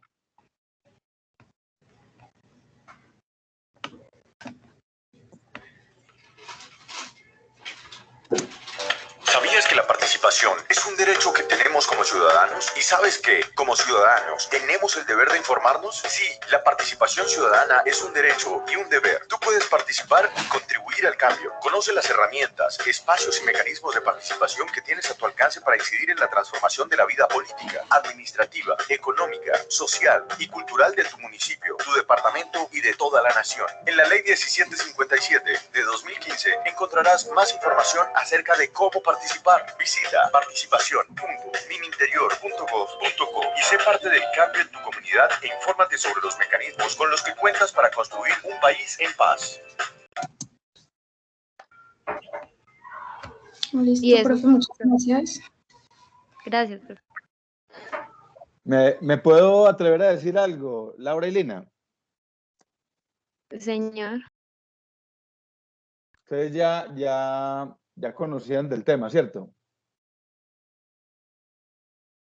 Profe, la verdad yo no. No. ¿Estás Profe, segura? pues Pues no mucho, pero pues intentamos pero como no. informarnos mucho. Bueno, yo digo que sobra preguntar que el tema les gustó porque lo hicieron con una fluidez y con una capacidad que pareciera ser que manejan la temática desde hace mucho rato. Decir que el tema les gustó porque se adentraron en cada uno de los detalles, y diría que me atrevería a invitarlas a una reunión de jóvenes ahora que estamos en el proceso de elección de los consejos de juventudes para hablar de este tema tan importante, que muy seguramente Lina y Laura, muy seguramente la mayoría de colombianos desconocen, ¿cierto? ¿Qué creen ustedes frente al tema? Sí, profe. Mucha gente desconoce que tiene unos derechos, que puede hacer uso de esos derechos. Mucha gente desconoce que existe una revocatoria de mandato cuando el mandatario no está cumpliendo con la ejecución de su plan de desarrollo, de su programa de gobierno. Existen unos mecanismos que nosotros como comunidad podemos aplicar y que están plasmadas en esa ley. ¿Qué me queda por decir? Pues gratamente sorprendido porque fue espectacular la exposición. Yo creo que los compañeros me dan la razón en el sentido de lo claro que fue, lo clara que fue la ponencia de la ley 1757. Y qué bueno verlas en estos escenarios, verlas en escenario de participación con jóvenes, ahora que conocen perfectamente esta herramienta de mecanismos de participación ciudadana. Lina y Laura, felicitaciones. Felicitaciones y sigan así. Las veo muy, muy juiciosas. Dios les pague. Muchas gracias por la dedicación. Gracias, profe. Excelente. Bueno, participación de la mujer en la historia de Colombia. Mire que todos estos temas son de gran importancia. Para dentro de 15 días nos queda el de los principales logros de la Constitución del 91, la Marcha del Silencio, la séptima papeleta, porque Daniela está enfermita. Entonces le damos el espacio a ellas para dentro de 15 días. Están ahí las compañeras, Carol y Valentina. Hola, profe, ¿me escucha? Hola Valentina, le escucho perfectamente. Ay, Usted sí puede profe, qué compartir pena. pantalla, ¿cierto? Profe, es que yo estoy en línea también, profe. ¿Será que yo le Sí. puedo mandar mi diapositiva por WhatsApp? Mándemelo aquí al WhatsApp y yo trato de descargarlo, claro está. Qué pena, profe, ponerlo a voltear, pero tampoco No, sabía que uno no. tenía que descargar la aplicación. Sí, eso como que para compartir. Listo, profe, ya está, ya se la había mandado. Eso ahí viene ya en camino, yo creo.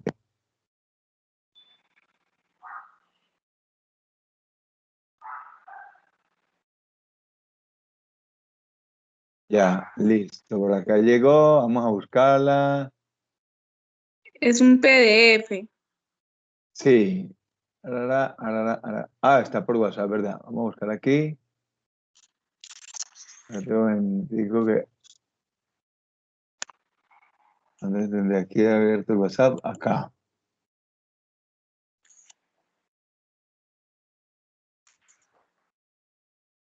Vamos a descargarlo. Ahí está descargando. Listo.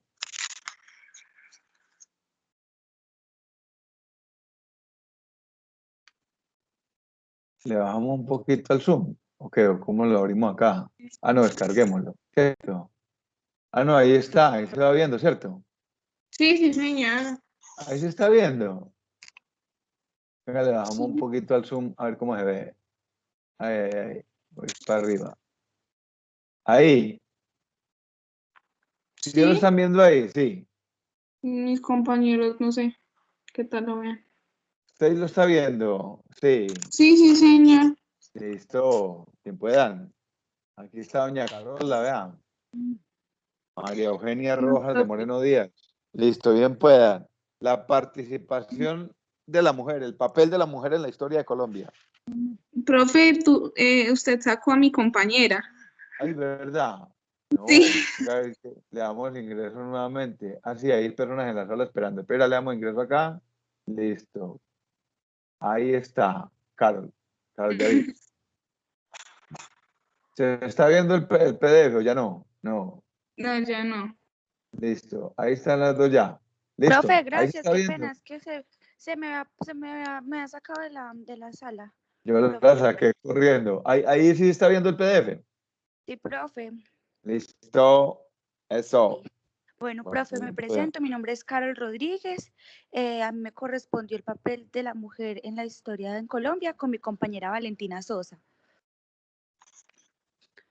Bueno, inicialmente nosotros pues tomamos en cuenta que hay muchas mujeres que han dejado un legado importante en el país y pues nosotros no nos enfatizamos solamente en una, sino que quisimos hacer como una recolección al menos de algunas personas que nosotros en algunas ocasiones ni siquiera conocemos y no sabíamos del impacto tan grande que habían dejado en el país. Muchas veces nosotros somos muy desinformados porque pues nos basamos únicamente en lo que muestran en la televisión, más no más allá de pronto de cosas importantes, ¿cierto? Entonces, ya le digo, profe. Entonces, ¿me puede pasar a la siguiente? Claro que sí. No, ahí El sigue mi PDF, ahí. compañera Valentina, que Listo. ya va a explicar. La otra, profe, por favor. Listo. Listo. Bueno, yo elegí a 3 personajes. La primera es Betsabe Espinal, que nació en Bello, Antioquia. A sus 24 años fue titulada Juana de Arco Criolla. Ella lideró una de las primeras huelgas. Laborales. Sí, porque ella trabajaba en una... Y entonces, pues, una de las primeras huelgas fue porque usaban en los horarios laborales, entonces fue por eso. La segunda fue Policarpa Salabarrieta, que pues obviamente pues, ya saben quién es, pero ella participó en el grito de la independencia el 20 de julio de 1810 y pues era como una espía que pasaba pues información. Y la tercera es Carol Rojas Pinilla, que fue la primera persona en tener un documento de identidad. La primera mujer en tener Sí. cédula. Bueno, como todos sabemos, a mediados del siglo XX, la educación de las mujeres giraba como en función a los hombres. O sea, las mujeres no las como mujeres que debían como educarse para ellas, adquirir conocimiento para ellas, no. Simplemente eran educadas para ser buenas amas, no tenían como opinión, no tenían voto, nada. Pero pues con el tiempo eso fue cambiando porque pues ya no todas las mujeres pensaban igual. Habían mujeres que querían desempeñar los papeles de los hombres, pero obviamente la sociedad pues las juzgaba mucho. Las mujeres que se romper como con esa situación tenían que enfrentarse primero que todo pues a su familia, porque la familia las criaba precisamente para eso, para que fueran simplemente amas de casa. Y a la hora de ver que mujeres querían desempeñar otros papeles, ellos creían que eso era riesgoso, porque en ese tiempo se entendía que la vida activa, la vida de calle, la vida pública, era muy difícil y las mujeres no tendrían la capacidad suficiente ni emocional para afrontar esta situación. Entonces así fue como las mujeres buscaron una oportunidad en la sociedad para poder participar en actividades y de cierto modo ¿cómo decirlo? Como a veces, como con un sí, como con un no, las aceptaron, ¿sí? Entonces ellas ya pudieron participar en las actividades que en ese tiempo se llamaban propias del sexo, porque solo los hombres lo hacían, y les dieron pues un paso que querían evitar, que eran como que las mujeres tuvieran voto y empezaran a hacer otras cosas diferentes. Ya mi compañera. ¿Paso a la otra? Sí, por favor. Sí, profe, por favor. Listo. Bueno, yo investigué acerca de la señora Gerda Westerndorf. Hey. Sí, fue la primera mujer en ingresar a la universidad en Colombia de ascendencia alemana y él nació el 1 de febrero de 1935, ingresó a medicina en la Universidad Nacional de Colombia, pero se especializó en filosofía e idiomas. En la misma universidad y gran parte de su vida ejerció como docente. También sé que, pues en lo que investigué me di cuenta de que era hija del alemán. Su padre murió cuando tenía 4 años y por eso ella, digamos, de cierta manera, a pesar de ser la primera mujer admitida en la Universidad de Colombia, después de aprobarse su ingreso, no fue la primera mujer en recibir el título profesional universitario en el país. Pues de ahí le siguió la señora Gabriela Peláez, quien ingresó en 1936 a estudiar Derecho y se graduó antes que ella. También la señora Nola Castañeda. Ella fue la primera mujer piloto en Colombia en 1944. Se inicia el primer curso de pilotaje de la Escuela de Aviación Civil de la Base Aérea de Madrid en Cundinamarca, bajo la dirección de Camilo. Ella era una de las mujeres de los alumnos matriculados y figura como la primera mujer piloto en Colombia. Se acompaña en este curso con un grupo de pilotos que confiaban muy poco en las capacidades de ella solamente por el hecho de ser mujer.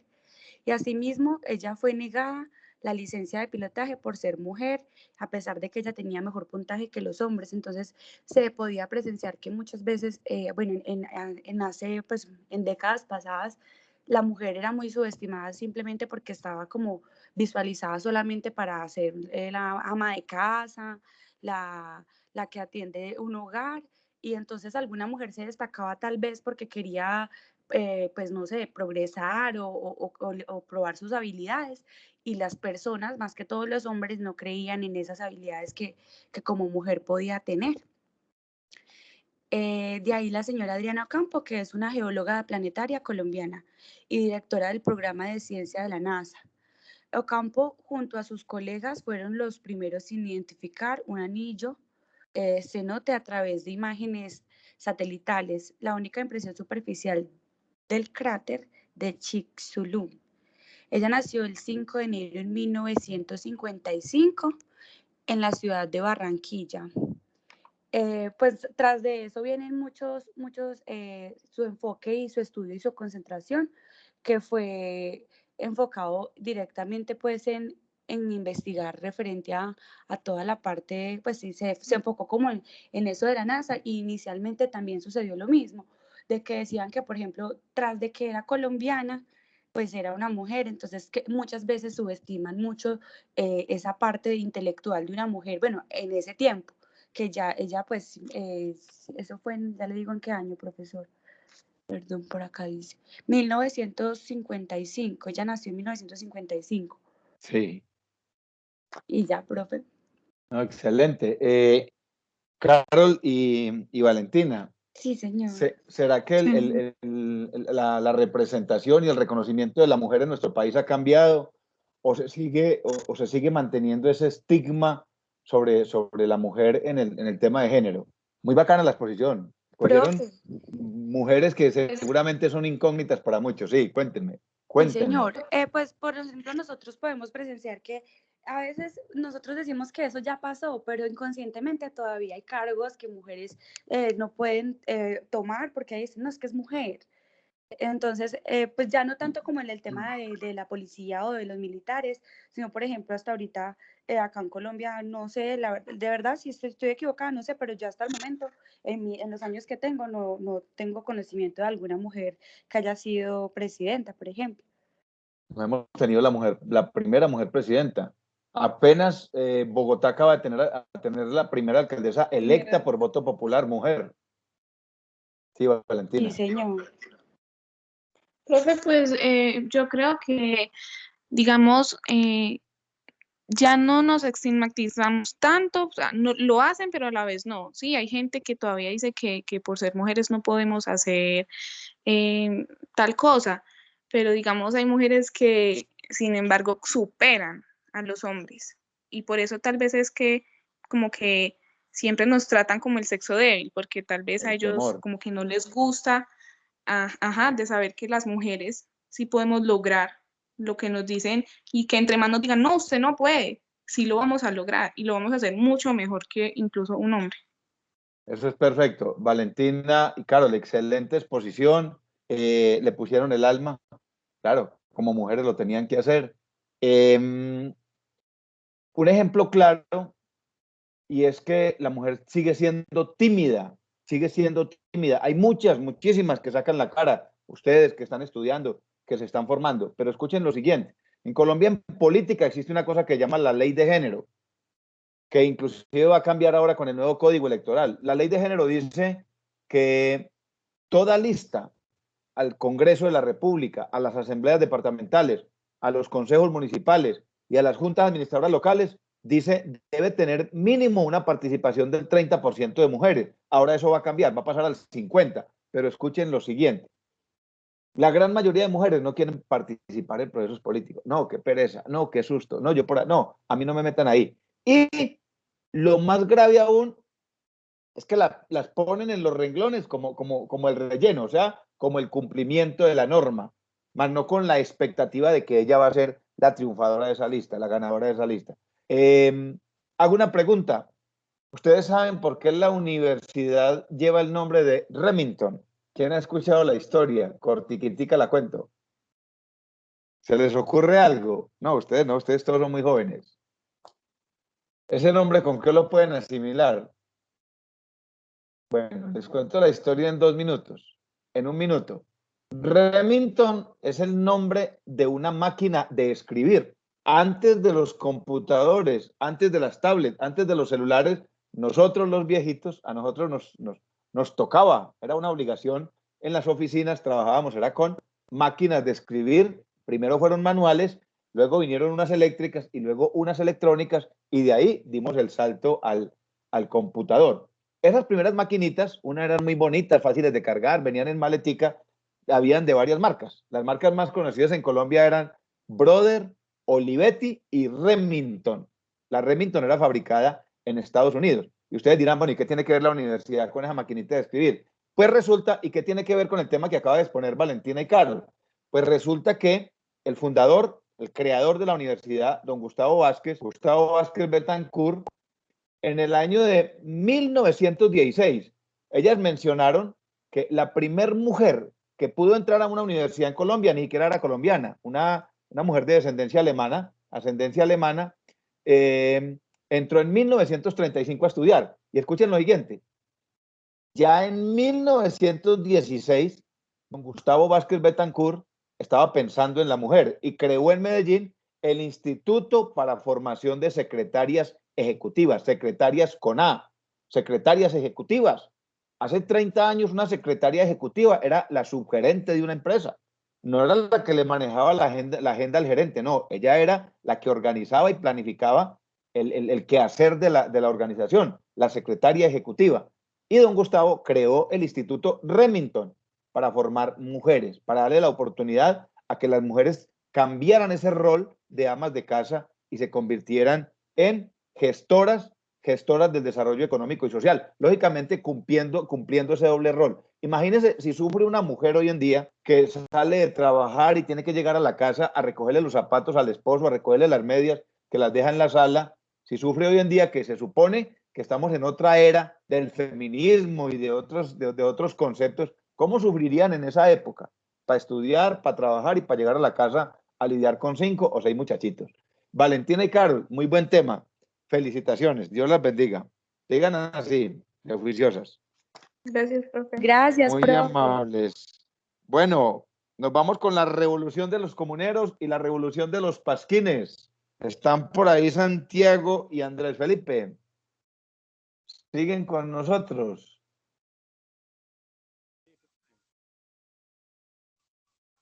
Santiago, Sí, profe, sí ya está. estamos Ahí listos. están. Hágale, compañeros de lucha. ¿Ustedes comparten ahí pantalla?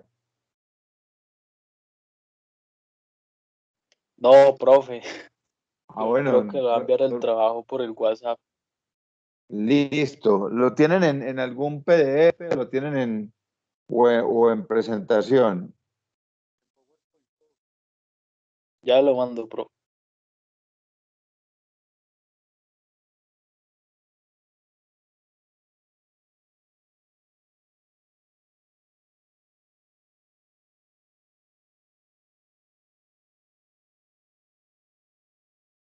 Bueno, yo estoy aquí atento.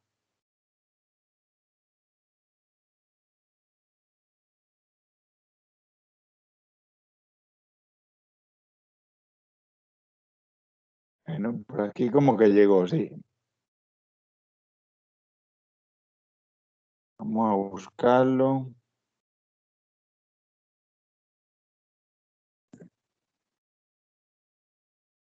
Listo, vamos a buscarlo por acá.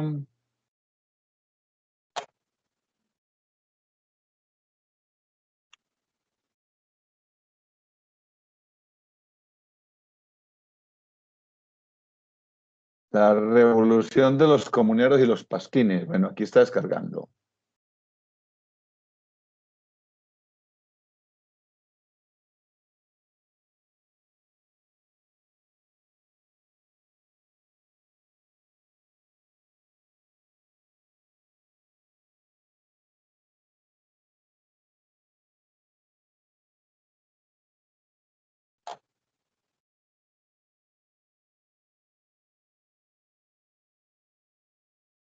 Ahí se está viendo ya. ¿Quién me dice? ¿Se está No, viendo o profe, no no? me aparece todavía. Bueno, esperé a ver. Esperé. No, ahí debe estarse viendo, ¿no? Acá, porque yo soy el que estoy compartiendo la pantalla. Nada. Nada todavía. Pero yo dejo de compartir y vuelvo a buscarlo. Listo. Compartir contenido. Voy y lo busco nuevamente. Ahí, ¿se está viendo? Ya. ¿Quién dijo yo? Nada todavía, Santiago, Andrés. O me salí de No, la profe, clase. todavía no. Qué tan raro, hombre. Venga, a ver. Sería, a ver, me meto por acá nuevamente. ¿Qué están viendo ahí en pantalla? Ah, ¿Quién me ya, dice? ahí. Ahí ya abrió. Ahí, ya Sí, abrió. profe. Listo. Revolución de los Sí, comuneros y revolución de los pasquines. Son dos temas muy afines, ¿cierto? Muy comunes, Santiago y Andrés.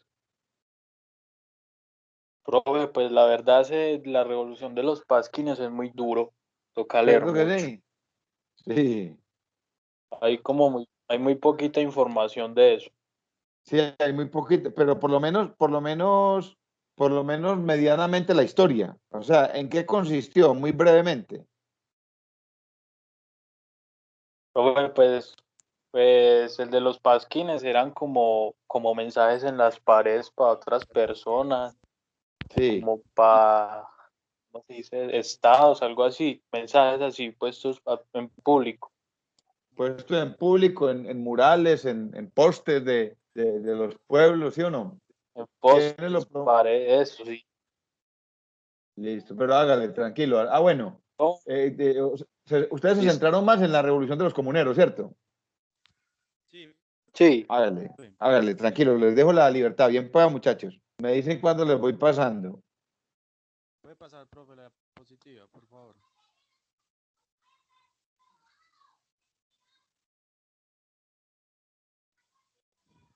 Cuéntenme. profe, pues esa parte es de mi compañerito, pero no habla, no sé. No, se le escucha por allá, pero no tiene buen... Esa parte es de mi compañero, profe. Sí. Ah, pero me dice que no tiene audio, que no puede hablar. Bueno, ¿cómo le hacemos ahí? ¿Cuál es la parte suya? La de los pasquines, profe. Sí, pero hay poca... me dice que encontró muy poca información, ¿cierto? Bueno, Pues cuéntenos sí, profe, acaso pero la... yo alcanzo como a hacerle entender el tema. Eso, sí, sí. Esa es la idea, que nos comente. ¿En qué consistió? Sí, La profe. ¿Me lo revolución de los pone, por favor? pasquines. Ahí está, pues ahí lo tengo abierto en la revolución de los pasquines, que es la diapositiva 7. ¿No ha llegado? Es que debe estar la entrada al internet. Bueno. Entonces, Sí, yo diapositiva creo, 7. no, pues entonces yo le hablo aquí, profe.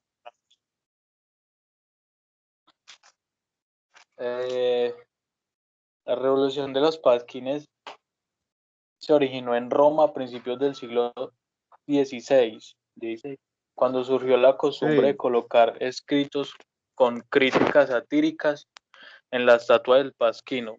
Esta estatua, que hoy forma parte de las llamadas estatuas parlentes, fue encontrada en pedazos en el lodo y rescatada por el cardenal Oliveiro Carafá, quien lo hizo colocar en el barrio del Parione, cerca de la actual Piazza Navona.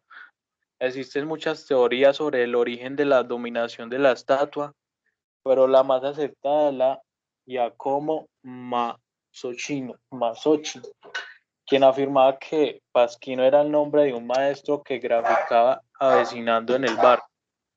Comenzó a realizarse una especie de ritual en torno al Pasquino alrededor del año 1501, durante la fiesta de San Marcos, celebrada el 25 de abril. Los estudiantes se reunían alrededor de la estatua y le colocaban epigramas en latín, español e italiano, que generalmente eran halagos dedicados a los cardenales y pontífices. Con el tiempo empezaron a colocarse escritos en cualquier época del año, comúnmente libelo, que por su contenido eran presentadas de forma anónima. Este cambio se atribuye principalmente a Pietro Aretino, quien utilizó la estatua para difundir unos sonetos satíricos con la intención de desprestigiar a varios cardenales durante el conclave posterior a la muerte de León y contra el pontífice. Luego de la elección de Adriano, estas obras llegarían a ser conocidas como Pasquinate. Las réplicas a los escritos colocados en Pasquino aparecían en una estatua cercana llamada Marforio. La fiesta fue prohibida por el Papa Adriano en 1523, reformada por Clemente y de nuevo prohibida por Pablo III. La estatua sería custodiada por la Inquisición por mucho tiempo y los libelos tuvieron que ser difundidos oralmente. Pues, profe, de lo que estamos hablando ahora, que eran como los mensajes en las paredes, en los postes, y al último empezaron a ponerle así a las estatuas. Sí, eran especies como de grafitis y papiros, pedazos de papiro, pedazos de papel con mensajes en contra de la iglesia, en contra de los cardenales, en contra de León X, es decir, en contra del Papa y también en contra del sistema político. Listo. Ustedes me dicen qué hago. Esa era La otra, profe, el asunto de los pasquines, sí. Fue un acontecimiento que se produjo en Francia la noche del 17 al 18 de octubre de 1534 y que precipitó los acontecimientos que terminaron en las guerras de religión. El asunto supuso el fin de las políticas de conciliación del Francisco I, que anteriormente habían intentado proteger a los protestantes de las más extremas medidas del Parlamento de París, y generó también los ruegos públicos de Felipe Melanchthon invitando a la moderación. Los pasquines estaban titulados Artículos verdaderos acerca de los horribles, grandes e insoportables abusos de la misa papal, inventada directamente contra la Santa Cena de nuestro Señor, único mediador y lo único Salvador Jesucristo. Los escritos sostenían la posición del jurídico Suinalio, quien defendía que la presencia de Cristo en la Eucaristía es simbólica. Como el evocador título sugiere, atacaron la doctrina a la transubstanciación.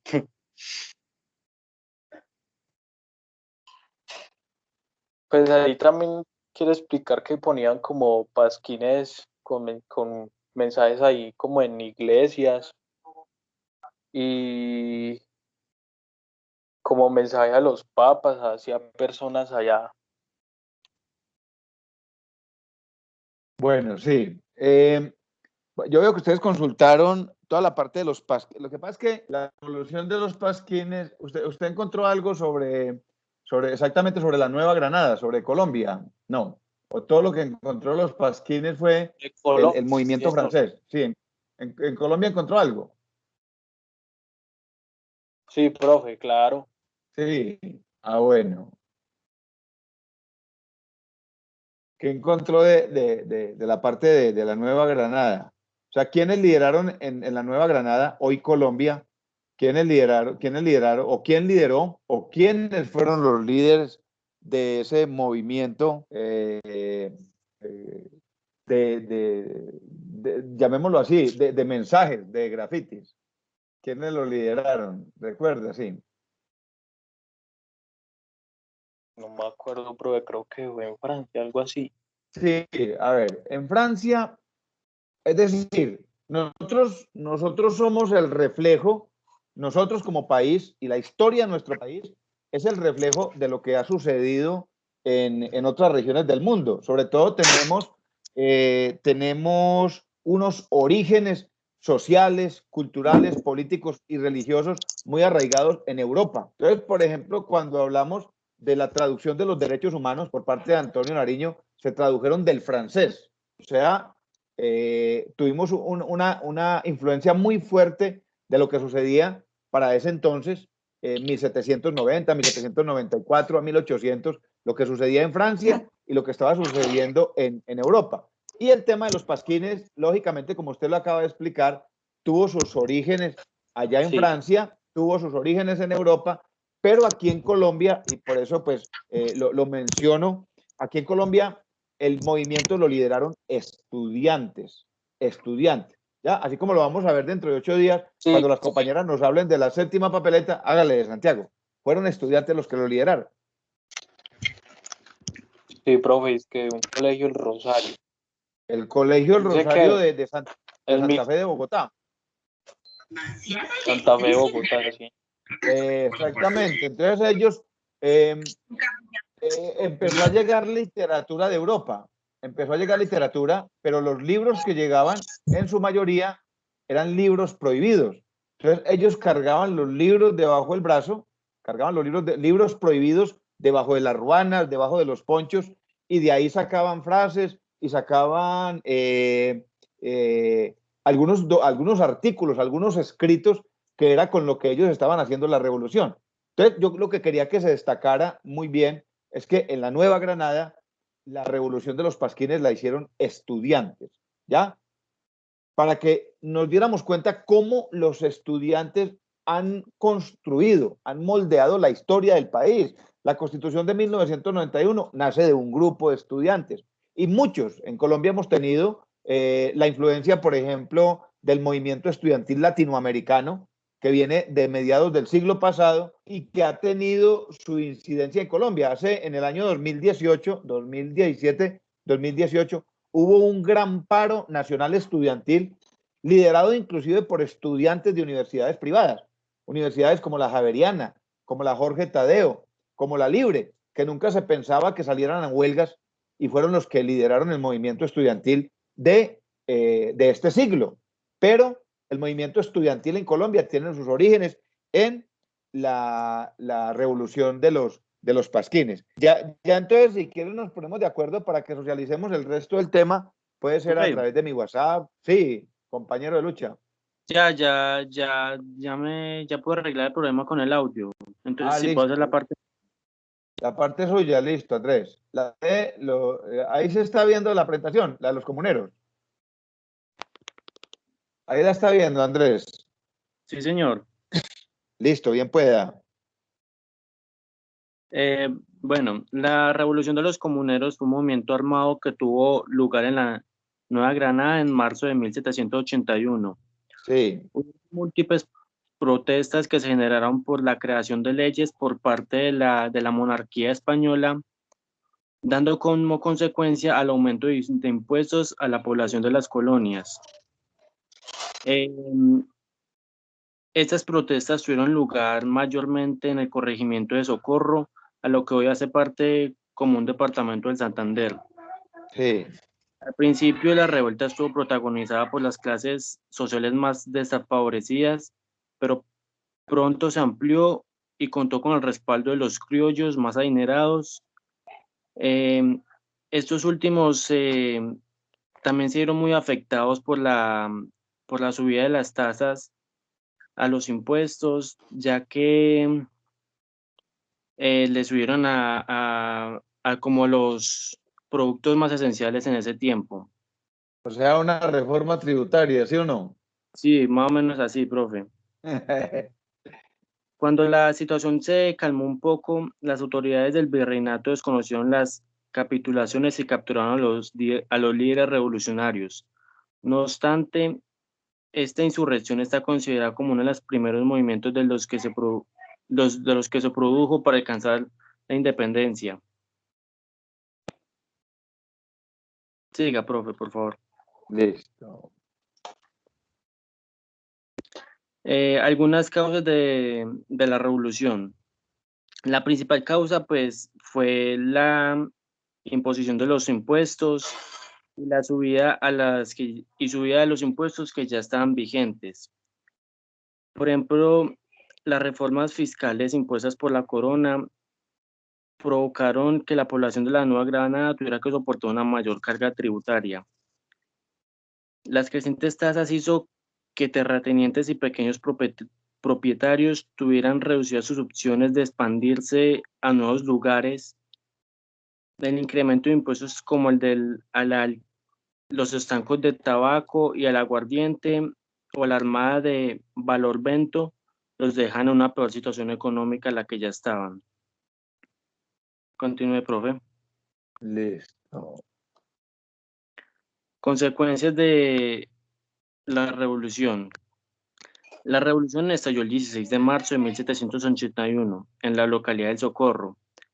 Las quejas contra los impuestos eran generales y este ambiente, Manuela Beltrán, una de las líderes de la revolución, se dirigió al estanco y arrancó y rompió el edicto que anunciaba el incremento de las tasas y escribía cómo abonarlos. Esto fue también un detonante, ya que las personas, viendo que tenían apoyo como de los principales líderes, más gente se fue uniendo y uniendo a la causa. La revuelta también se expandió muy pronto a las poblaciones cercanas como San Gil o Charalá. El impuesto definitivo se le dio a la adhesión de las clases acomodadas de la región, también afectadas por los impuestos. Y los principales líderes de las protestas fueron Juan Francisco Berbeo y José Antonio Galán, quienes organizaron una junta llamada El Común. Unas 20.000 personas comenzaron a marchar hacia Bogotá amenazando a las autoridades virreinales. La monarquía española, al ver eso, intentó crear como un acuerdo con los líderes para bajarle a los impuestos que ellos mismos habían hecho. Sí. Y los principales autores de la revolución fue Manuela Beltrán, que realizó un gesto que dio inicio a la revolución de los comuneros en medio del mercado el 16 de marzo de 1781 en Socorro. A Manuela Beltrán, después del firmamento que tuvieron la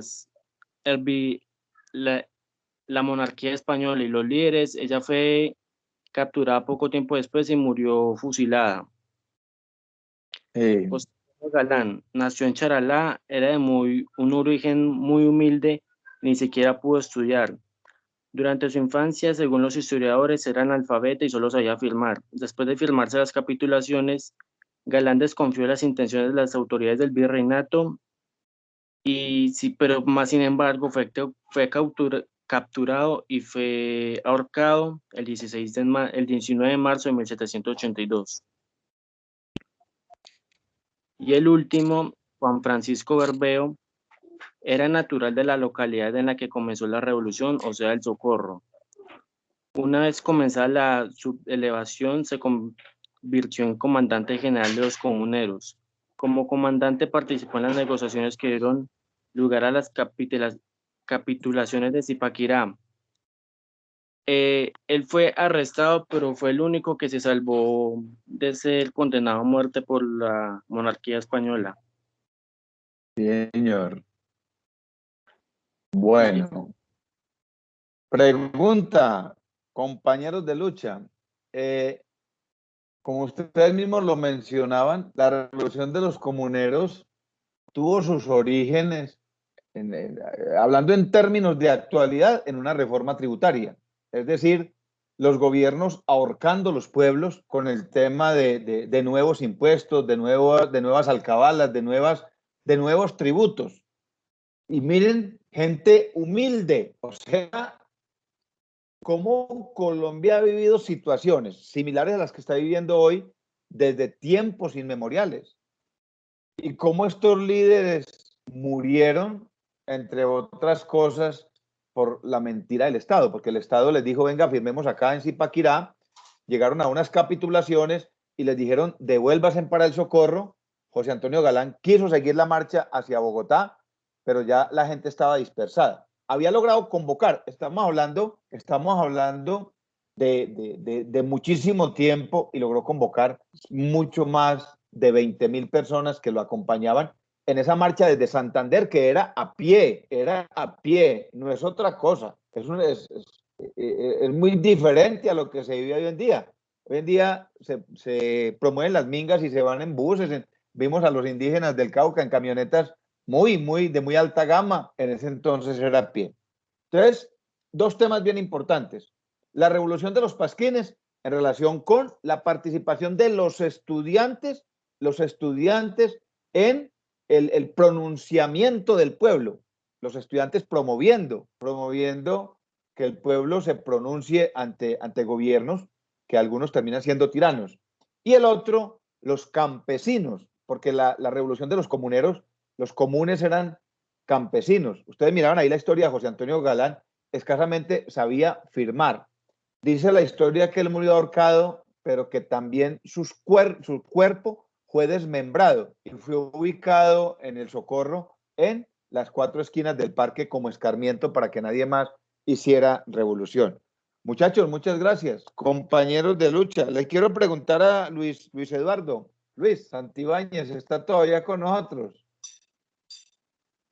Presente, profe. Listo. Luis, le propongo que dejemos el tema suyo que queda faltando con el de las compañeras para dentro de 15 días. ¿Le parece bien?